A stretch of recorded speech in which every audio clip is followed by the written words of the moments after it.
कभी भी नहीं होता है कि कोई ओल्ड हैबिट है, वो 2-3 महीना हमने कोई नई हैबिट के लिए हमने एफर्ट किया, उसके बाद में पुरानी हैबिट पूरी तरह से ख़त्म हो गई और नई हैबिट बन गई। ऐसा थियोरेटिकली तो लगता है कि हो जाएगा, बट प्रैक्टिकली ऐसा होता नहीं है, क्योंकि जो पुरानी हैबिट थी उसको बनने में कई साल लगे, मे बी पूरी की पूरी लाइफ लगी। तो आप ये नहीं एक्सपेक्ट कर सकते कि 2-3 महीने में वो पूरी तरह से गायब हो जाएगी। That is always there in the subconscious.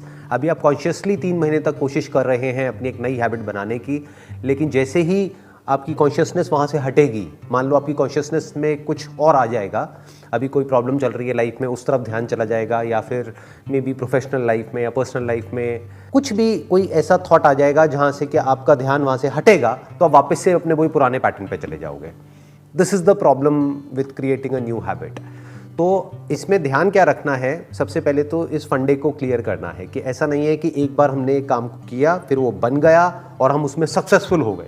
Life is not about success और failure. You have to keep trying no matter what to do the right thing.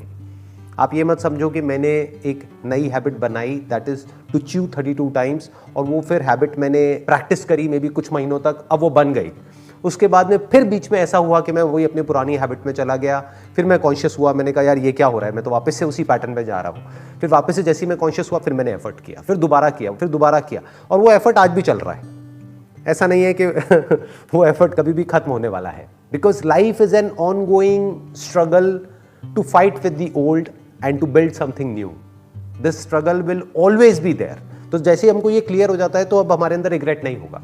नहीं तो क्या होगा कि जैसे ही आप अपने पुराने पैटर्न पे वापस जाओगे, आपको लगेगा कि मैं फेल हो गई। इट्स नॉट अबाउट फेलियर और success, it's all about you have to keep trying to do the right thing for your entire life. अब बार बार उसमें फेल होगे, 1000 बार फेल होगे, लेकिन आपको ट्राई करते रहना है।